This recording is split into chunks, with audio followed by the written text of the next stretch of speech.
누가복음 16장에는요 불의한 재물로 친구를 사귀는 청지기에 대해서 나옵니다.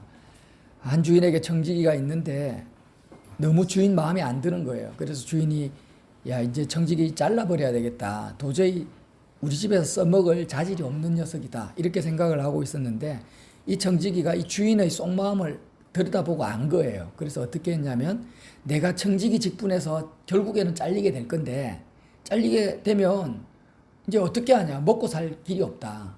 그러니까 어떻게 합니까? 주인에게 빚진 사람을 한 명 한 명씩 부르는 거예요. 불러서 야 너가 주인에게 얼마 빚졌냐? 3천만 원이 빚졌어. 그러면 빚 증서가 있을 거 아니에요. 거기다가 청지기가 그 빚 문서를 관리를 하니까 3천만 원 빚졌다고 안 하고 1,000만 원 빚졌다 하고 2천만 원은 까주는 겁니다. 그러니까 그 빚진 사람이 얼마나 고맙겠습니까? 청지기에게. 이런 식으로 전부 이렇게 빚을 다 까줘버려요. 그럼 이 소식을 들은 주인은 어떻게 반응을 해야 될까요? 야, 네가 사기꾼아. 내 재산을 너 마음대로 빼돌렸구나 하고 막 야단을 쳐야 되는데 벌을 줘야 되는데 주인이 뭐라고 합니까? 야, 정말 네가 똑똑하다. 지혜롭다. 이렇게 칭찬을 한다는 거예요. 예수님이 하신 이 말의 스토리가 이해가 안 되죠. 이해가 안 돼요. 근데 이런 거 저런 거 다 빼고 예수님이 우리에게 주고자 하는 메시지의 핵심이 뭐냐면요. 그 의도, 주님이 이런 비유를 쓰신 의도가 뭐냐면 모든 인생은 시한부 청직이라는 것을 깨달아라는 것입니다. 모든 인생은 누구라고요? 시한부 청직이다. 청직이라는 말 의미 자체는 뭐냐면 자기 소유가 없다라는 거예요. 하나님께서 천지를 창조하시고 이 모든 피조물은 인생에게 사람에게 준 적이 없습니다. 내 몸도 내 것이 아니라는 겁니다. 내가 가진 통장에 있는 내 돈도 내 것이 아니고 내가 내 명의로 된 집도 내 것이 아닙니다. 다 하나님의 아버지의 것이라는 거예요. 이걸 이제 주님이 말씀하고 싶은 겁니다. 지금 우리에게. 이 세상에 있는 어떤 재물도 물질도 하나님이 나에게 하나님의 것인데 하나님의 뜻대로 청지기로 주인의 의도대로 쓰라고 나에게 청지기로 맡겨주신 것이지 그것을 내 소유로 준 것이 아니라는 거예요. 모든 인생은 결국에는 육신이 죽으면은 이 땅에서 맡겨진 재물도 하나님 소유로 돌아가고 청지기 직분이 끝나는 시한부 청지기들이라는 것을 예수님이 말씀하고 있는 것입니다. 여러분 이 사실을 아는 것이 너무 중요합니다. 이 사실을 모르기 때문에 사람들은 끊임없이 하나님을 섬기는 것이 아니라 무엇을 섬깁니까? 재물을 섬긴다라는 거예요. 그래서 예수님께서 결론적으로 말씀하시잖아요. 13절에 집 바인이 두 주인을 섬길 수 없나니 혹 이를 미워하고 저를 사랑하거나 혹 이를 중히 여기고 저를 경히 여길 것입니다. 너희는 하나님과 재물을 겸하여 섬길 수 없다라는 것입니다. 둘 중에 하나를 선택하라는 거예요. 우리가 반드시 기억해야 될 것은 뭐냐면 내가 보아라고 생각하는 것. 그게 사람이든 물건이든 상관없어요. 내가 소중히 여기는 보아라고 생각하는 것을 나는 섬기게 됩니다. 내가 보아라고 생각하는 것에 종이 됩니다. 예를 들면 그냥 남자 여자가 이렇게 서로 살다가 어떤 남자를 발견합니다. 그러면 그 남자가 너무 보아요. 나에게 애인이 됩니다. 애인. 사랑하는 사람이 되면 본인은 의도하지 않지만 그 남자를 보아로 여기는 순간 그 여자는 그 남자를 섬기는 종이 되는 거예요. 그 남자도 마찬가지죠. 그래서 결혼은 서로의 종이 되어가지고 내가 당신을 향해서 영원한 종이 되겠습니다. 라고 맹세하는 것이 결혼인 겁니다. 그래서 사람이 재물을 섬긴다라는 것은 뭘 의미하냐면 이 돈을 나의 인생의 가장 중요한 보화입니다라고 내가 마음으로 돈을 그렇게 보화로 여기면 결국에는 돈의 종이 되는 거예요. 돈을 섬기는 사람이 되는 것입니다. 예수님이 그것을 보고 뭐라 합니까? 하나님과 재물을 겸하여 섬길 수 없다라는 것은 너가 하나님을 보화로 여기든지 재물을 보화로 여기든지 둘 중에 하나를 선택할 수밖에 없는 거라는 거예요.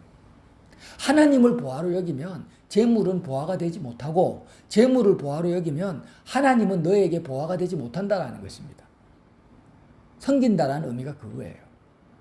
그래서 우리가 시한부 청직이라는 것은 뭐냐면 나의 소유가 없다. 나의 보화가 없다라는 거. 이 땅에는. 뭐밖에 없습니까? 하나님만이 나의 보화가 된다라는 겁니다. 이렇게 될 때 우리는 하나님만을 나의 보화로 여길 때 친구를 사귈 수 있다는 거예요. 예수님 말씀의 의미는 뭐냐면 하나님을 보화로 여길 때 뭘 사귈 수 있다? 친구를 사귈 수 있다는 거예요. 재물을 보화로 여기면 친구를 사귀는 것이 아니라 내가 만나는 사람마다 나와 원수가 됩니다. 나와 원수가 돼요. 재물을 섬기면. 그래서 세상 사람들이 전부 막 같이 사업하다가 원수되고 일가 친척이 재물 때문에 아버지 유산 때문에 원수되고 하는 이유가 왜요? 재물을 보화로 여기기 때문에 그러는 거예요. 친구를 사귈 수가 없어요. 그리고 예수님이 이 비유를 통해서 우리에게 주는 강력한 메시지는 뭐냐면 두 번째 메시지는 인생은 죄인이기 때문에 자기 자신에게 뭐가 유익인지를 몰라요. 사람들은 다 안다고 생각해요. 아, 돈이 나에게 유익하다 하면서 돈을 재물 보화로 여기죠. 그러나 그 돈이 그에게 유익이 되지 못하는데 인생들이 어리석다라는 거예요. 왜 어리석다라고 말하냐 예수님이 말씀하시냐면은 사람들은 자기에게 유익하다라고 소유로 붙잡고 그것을 쟁취하려고 열심히 살아가지만 결국 그것이 자기에게 유익을 주지 못하고 오히려 해를 준다라는 것을 모르니까 예수님이 어리석다라는 말씀을 하신 거예요. 그래서 우리는 겸손해져야 됩니다. 알아야 됩니다. 아, 나는 나에게 어떤 것이 나에게 유익이 되는지를 모릅니다. 모르는 존재다. 이걸 예수님이 말씀하고 싶은 거예요, 지금. 자, 정리해 볼게요. 첫 번째는 모든 인생은 시한부 청직이다. 두 번째, 인생은 자기에게 뭐가 유익이 되는지를 모른다. 그럼 누가 아십니까? 나에게 유익이 될지 해가 될지를 누가 아십니까? 하나님만이 아신다라는 거예요. 전에 어떤 분이 이런 비유를 들었더라고요. 실제 있었던 사건이에요. 어떤 집사님은 너무 가난해가지고 아들을 우리나라 지방대학교로 보내고 어떤 장로님은 너무 부유해가지고 아들을 해외 유학을 보냈습니다. 아들 생일이라고 부유한 장로님이 아들에게 스포츠카를 선물을 해줬는데 그 스포츠카를 타고 아들이 운전하다가 사고 나서 죽어버렸어요. 근데 이 사건이 그 장로님이 재물이 많았단 말이에요. 부유했단 말이에요. 그 재물이 없었으면 스포츠카도 못 사줬을 것이고 아들이 죽지도 않았을 거란 말이에요. 아들이 죽은 것이 잘 됐는지 못 됐는지는 나는 몰라요. 하지만 이 세상의 어떤 판단 기준으로 보면 재물이 많은 것이 오히려 안 된 거죠. 여러분 이 비유도 아시죠? 비유가 아니고 실제죠. 타이타닉. 대서양을 건너가려고 하는데 어떤 사람이 차를 놓쳐가지고 그 비싼 배표를 샀는데 타이타닉호를 못 탔습니다. 그래가 너무 억울해가지고 통탄을 하는데 그 배가 어떻게 됩니까? 침몰해버리죠. 그러면 내가 그 배를 못 탄 것이 나에게 유익이 될지 해가 될지는 모르는 거예요, 사람은. 인생은 어떤 상황이나 소유든 뭐든 나에게 뭐가 유익이 되는지를 나는 모르는 겁니다. 결혼을 하는 것이 유익한 건지, 결혼을 못하는 게 유익한 건지, 내가 아픈 것이 유익인지, 아픈 것이 해가 되는 건지 난 몰라요. 또 어떻게 누가 압니까? 하나님만이 아신다라는 거예요. 그래서 하나님이 우리의 보화라는 것입니다, 여러분. 살아계신 하나님이 우리의 보화가 되는 이유는 그거예요. 나는 나에게 뭐가 유익이 되는지를 알 수가 없고 판단할 수도 없는데 모든 것을 과거, 현재, 미래를 통달하시고 영원하신 하나님만이 아시기 때문에 하나님을 섬길 때 그 사람의 인생은 항상 유익한 길로 걷게 됩니다. 그러나 하나님을 섬기지 않고 하나님 말고 다른 것을 섬기고 보화로 여길 때 그 사람의 인생은 스스로는 잘됐다, 유익하다라고 말하지만 결국 그 본인이 유익하다고 생각한 그것 때문에 멸망하게 된다는 거예요. 예수님이 그걸 말씀하고 있는 것입니다. 자, 그러면 한 가지 더 생각해 봅시다. 불의한 청지기가 주인의 재물을 가지고 사람들에게 뭘 줍니까? 빛을 탕감해 주죠. 똑같습니다. 우리가 하나님을 나의 보화로 여길 때 어떤 현상이 벌어지냐면은 하나님 아버지의 마음이 어디에 있습니까? 수고하고 무거운 짐진 자들에게 있어요. 나는 여태까지 나의 유익을 위해서 이기적으로 그렇게 살아왔습니다. 재물을 섬기고 살아왔고 나에게 세상 가치관을 가지고 나에게 유익하다라는 것을 쫓아서 내 생각대로 내 가치관대로 달려왔는데 이제 십자가의 예수님께 이 모든 것을 다 내어드리고 하나님만을 나의 보화로 삼을 때 어떤 변화가 내 속에 나타나냐면 진정한 인생의 유익을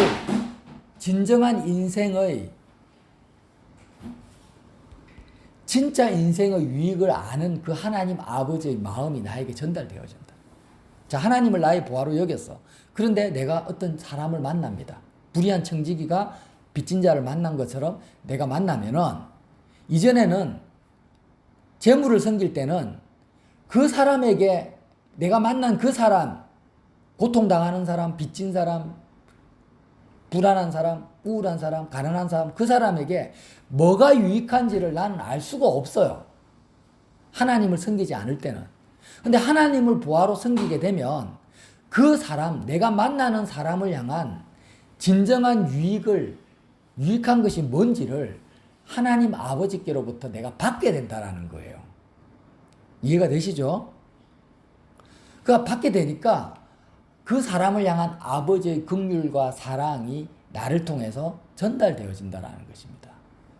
이것을 뭐라고 하냐면은 하나님께서 영원한 처소로 너를 인도할 친구를 사귀는 것이다. 이렇게 말을 하는 거예요. 우리가 하나님을 어떻게 섬기겠어요? 뭐가 부족해서? 하나님 아버지는 부족한 것이 아무것도 없습니다. 돈이 부족합니까? 건강이 부족합니까? 집이 없습니까? 우리가 인생이 하나님을 섬길 수 있는 방법은 사실 없어요. 뭔가 부족한 것이 있어야 하나님을 섬기지. 근데 오늘 청지기는 주인을 섬기는 자잖아요. 어떻게 섬기냐? 하나님 아버지는 부족한 것이 없지만 이 땅에 너무나 많이 부족하게 살아가고 있는 사람들이 널려 있단 말이에요. 이 땅에는 병든 자도 널려 있고 고통받는 사람도 널려 있어요. 그러니까 하나님 아버지의 마음이 그들을 향해서 그들이 배고플 때 하나님도 배가 고프신 거예요. 그들이 추울 때 하나님도 추운 거예요. 그들이 눈물을 흘릴 때 하나님 아버지도 가슴이 찢어지고 같이 눈물을 흘리시는 거예요. 그것이 하나님 아버지의 긍휼이고 사랑입니다. 그래서 하나님 아버지께서 우리를 시한부 청지기로 임명을 하신 이유는 자, 너희가 이 땅을 살아가면서 내가 함께 눈물 흘리고 아파하고 고통스러워하는 그 인생들, 그 영혼들을 섬기라는 거예요. 그들을 섬기는 것이 나를 섬기는 것이다라고 하는 겁니다. 이것이 바로 하나님을 섬길 거냐, 재물을 섬길 거냐고 선택하라는 거예요. 예수님이 말씀하셨죠. 소자 하나에게 물 한 그릇 주는 자에게 내 이름으로 주면 그가 나에게 주는 거다. 응? 그래서 우리는 하나님을 섬긴 다음에 어떤 추상적으로 교회 가가지고 헌금 내고 뭐 청소하고 봉사하고 이런 것만 하나님 섬기는 게 아니에요. 하나님을 섬기려면 첫 번째 내 마음속에 하나님 아버지만이 나의 보화가 되어야 됩니다. 이게 전제 조건입니다. 지난주에는 하나님 아버지만이 나의 요새가 되어야 된다 했잖아요. 응? 정은자매, 하나님만이 나의 보화가 되어야 됩니다. 예. 그래야만이 하나님을 섬길 수가 있어요. 하나님이 보호가 되면은 이제부터 하나님을 섬길 수 있는데 어떻게 섬긴다고요? 이 세상에 아버지의 마음이 어디를 향합니까? 하나님이 세상을 이처럼 사랑하사 독생자를 주셨으니. 그러니까 하나님을 보화로 여기지 않고 사람들을 섬기는 사람이 깔려 있습니다. 지금도 그 비영리 기관 봉사단체들이 깔려 있어요. 그것은 하나님을 섬기는 게 아니에요. 아, 저 사람이 배가 고프구나. 빵을 줘야 되겠다. 저 사람이 옷이 없구나. 옷을 줘야 되겠다. 이것은 하나님을 섬기는 것이 아닙니다. 그 사람에게 준 빵과 옷이 그에게 유익이 될지 해가 될지는 모르는 거예요. 그건 사람이 알 수가 없어요. 그러니까 어떻게 섬겨야 되냐? 하나님이 저에게 빵을 줘라고 할 때 내가 줘야 되는 거예요. 빵을 주면 안 돼 하면 안 줘야 되는 거예요. 그게 친구를 사귀는 것이고 불의한 정직이가 아니라 지혜로운 정직이가 되는 거예요. 근데 우리는 하나님을 보화로 여기지 않으니까 정말 나 자신도 나를 섬긴다라는 말이 이상하지만 나에게 유익이 되는지를 뭐가 유익이 되는지 모르고 상대방에게도 유익을 못 주면서 내가 만나는 모든 사람을 향해서 내가 어떻게 됩니까? 원수가 된다라는 거예요. 지금 당장은 내가 가난한 사람에게 돈을 주고 밥을 주고 집을 주면 그 사람이 나를 좋아하겠죠. 근데 결론적으로 어떻게 돼요? 그 내가 준 집과 돈이 그 사람에게 해가 된단 말이에요. 해가. 그러면 결국에는 당장에는 그가 나를 좋아할지 몰라도 나중에는 해를 준 나를 미워하게 되고 나를 원수로 여기게 되는 거예요. 내가 도와줬기 때문에 그가 영원한 지옥불에 들어갈 수도 있습니다. 그러니까 우리는 하나님 사랑과 이웃 사랑이 같다라는 이 말을 깊이 묵상을 해야 됩니다.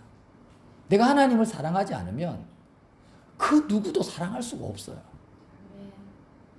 하나님을 온전히 사랑할 때 비로소 나는 사람을 사랑할 수 있는 것입니다. 왜 그렇습니까? 사랑은 하나님께 속한 것이기 때문에. 자, 오늘 예수님이 하신 말씀의 핵심은 그거예요. 앞에 누가복음 15장 계속해서 15장에 어떤 말씀하셨습니까? 잃은 드라크마를 찾은 여인의 비유, 탕자, 잃은 아들을 찾은 아버지의 비유, 이 비유를 하시고 16장 이 말씀을 하신 거예요. 그러니까 결국 어떤 말씀의 연결선상에 있냐면 잃은 드라크마, 뭐가 보아냐? 잃은 아들, 탕자에게 뭐가 보아냐? 아버지가 보아죠. 하나님 아버지가 너의 보아가 되고 너의 생명이 되고 빛이 되라는 거예요. 여러분, 예수님은 우리의 빛과 생명이십니다. 그 빛이 뭡니까? 빛은 모든 나의 판단의 기준을 말합니다. 예배당 출입한다고 예수님이 빛이 아닙니다. 똑똑히 들으세요. 예수님이 나의 빛이라는 의미는요, 내가 옳고 그름에 대한 판단 기준이 살아계신 예수님이라는 거예요. 내 속에는 많은 축적된 지식과 또 경험이 있어요. 예를 들면 아침에 이런 말도 했단 말이에요. 늦게 자는 것이 옳은 것이냐 나쁜 것이냐. 근데 거기에 대한 판단 기준을 내가 가지면 안 된다라는 거예요. 예수님이 빛이라면. 예수님은 율법이 아닙니다. 돌판에 새겨진 계명이 아니에요. 산돌, 살아있는 돌로서 살아계셔서 영으로 살아계셔서 목자로서 친구로서 나와 함께 계셔서 예수님이 내가 살아가는 24시간 옆에서 가르쳐 주세요. 산돌입니다. 산돌. 바리새인들은 돌판에 새겨진 율법의 계명을 떠나서 자기 스스로 자신의 어떤 가치 기준, 판단 기준을 쌓아갔는데 예수님이 오시고 나서는 나는 영원히 너와 함께 하겠다. 너를 떠나지 않겠다. 라고 말씀하시면서 어떻게 하십니까?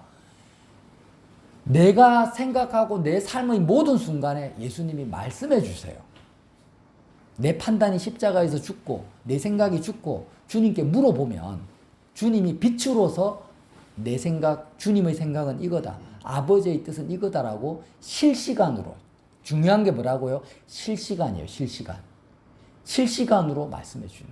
그래서 예수님이 모든 사람의 유익을 아니까 어제는 이 사람에게 빵을 줘라고 하실 수 있고 오늘은 빵을 주지 마라고 하실 수 있는 거예요. 근데 바리새인들은 율법의 기준을 가진 사람 어떻게 합니까? 배고픈 사람에게 빵을 주는 것이 옳다라는 돌에 새겨진 명문화된 자기 판단과 기준을 가지고 살아가는 거예요. 실시간으로 영으로 동행하시는 예수님은 없어요. 필요 없어요. 그러니까 예수님이 빛이 아닌 거예요. 예수님은 빛이 아닙니다. 세상의 가치 기준이 빛인 거예요. 예수님이 나의 빛이라는 말씀은 다시 한번 말씀드리지만 내 생각과 판단 기준을 놓고 실시간으로 영으로 함께 계신 예수님의 음성을 듣고 목자의 음성을 듣고 살아가는 사람에게 예수님의 빛이라는 말씀이 성립이 됩니다. 여러분, 나에게 예수님이 빛입니까? 그러면은 어린아이가 되는 거예요. 어린아이가. 그러면 예수님이 생명이라는 말은 무슨 말입니까? 생명이라는 것은 내가 살아가는 이유입니다. 살아가는 목적과 이유예요. 내가 왜 살아갑니까? 이 세상에서 잘 먹고 잘 살려고? 재벌되고 장관되고 박사 되려고? 아니죠. 예수님이 내 생명인 사람은요, 내가 살아가는 이유는 나를 통해서 그리스도가 나타나게 하는 것이 삶의 이유 목적이에요. 다시 한번 말씀드립니다. 예수님이 나의 생명인 사람은 생명은 내가 살아가는 삶의 이유와 목적인데, 나를 통해서 내 이름이 나타나는 것도 아닙니다. 내 가문이 나타나는 것도 아니에요. 내 외모가 나타나는 것도 아니고, 나를 통해서 그리스도가 나타나는 것이 내 삶의 목적이 되는 사람이 예수님이 나의 생명이라는 거예요. 다시 한번 물어보겠습니다. 예수님이 여러분의 빛입니까? 예수님이 나의 생명입니까? 그렇지 않으면 나는 그리스도인이 아닌 거예요. 나는 예수님을 믿는 것이 아닌 거예요. 그리스도가 빛이 아니면 나 예수 믿는 거 아닙니다. 예수님이 나의 생명이 아니면 나는 예수님을 믿는 것이 아닙니다. 똑바로 합시다. 우리가 분명히 합시다. 오늘 주님이 그걸 말씀하시는 겁니다. 하나님과 재물을 겸하여 섬길 수 없다. 너의 보화는 무엇인가? 하나님이 너의 보화라면은 모든 사람에게 유익을 줄 수 있는 것을 하나님이 아시니까 너는 열방의 아브라함처럼 열방의 복의 근원이 될 것이고, 너를 만나는 사람마다 복을 받게 될 것이다. 여러분, 정말 하나님이 나의 보화가 되기 위해서는요, 어떻게 해야 됩니까? 내가 여태까지 소중히 여기고 보화로 여기는 모든 것을 십자가에 못 박아 버려야 되는 거예요. 십자가에 못 박아 버려야 되는 거예요. 그러니까 부모가 자녀를 보화로 여기면은 자녀에게 유익을 주는 것이 아니에요. 자녀를 죽입니다. 아내가 남편을 보화로 여기면 남편에게 유익을 주는 게 아니라 남편에게 해를 주는 거예요. 남편에 대한, 자녀에 대한 그 자기 몸에 대한 모든 내가 보화로 여기는 것을 십자가에 못 박아버리고 하나님 아버지만이 나의 보화가 될 때, 그 상태에서만이 우리는 남편에게 유익을 줄 수 있고 자녀에게 유익을 줄 수 있고 심지어는 친구를 위해서 내 목숨도 버릴 수가 있습니다. 그러나 친구를 위해서 목숨을 버리는 그것은 친구를 보화로 여겨서 버리는 것이 아닙니다. 하나님 아버지를 나의 유일한 보화로 여겼을 때 친구를 위해서 내 목숨을 버릴 수가 있고, 그보다 더 큰 사랑이 없다. 주님이 이렇게 말씀하신 거예요. 그래서 하나님 사랑과 이웃 사랑이 같다라는 것입니다. 여러분, 꼭 이 말씀을 기억하십시오. 우리는 예수 믿어 천국 갑니다. 예수 믿어서 영원한 처소로 인도를 하는 거예요. 지금 세상 사람들은 시한부 청직이라는 것을 모르기 때문에 재물을 태산처럼 쌓아보세요. 내 인생이 끝났을 때 그 재물이 나를 영원한 처소로 인도를 해줍니까, 여러분? 얼마 전에 우리 정은자매 아버님이 돌아가셨어요. 그럼 아버님 돌아가셨을 때 아버님이 가지고 있는 그 몇 안 되는 재물은 이 땅에 그대로 다 남아있고, 아버님 영혼만 천국에 갔지, 그 재물이 아버지를 영원한 처소로 인도를 할 수 있냐고요, 여러분. 남편이 인도합니까? 자녀가 인도합니까? 그러니까 예수님이 뭐라고 하십니까? 영주할 처소로 인도할 수 있도록 친구를 사귀라. 영원한 처소로. 재물은 하나님 사랑과 이웃 사랑의 재료지, 재료. 인생의 목적이 아니라는 거예요. 꼭 기억하십시오. 그래서 우리가 행복하려면, 하나님을 사랑하려면은요, 예배당에 앉아서 열심히 기도만 한다고 사랑하는 게 아니에요. 그렇잖아요? 섬기는 것이 사랑하는 거예요. 섬기는 것이. 섬기면서 정이 들고 이심전심이 되고 사랑이 이루어지는 겁니다. 그럼 우리가 하나님을 사랑한다라는 것은 하나님을 섬기는 삶을 통해서 사랑을 하는 거예요. 하나님을. 수도원에서 수도사들이 산골짜기에서 기도만 한다고 하나님 사랑하는 게 아니에요. 하나님을 섬겨야 하나님을 사랑하는 것이고, 실제로 하나님의 사랑이 내 마음속에 부어집니다.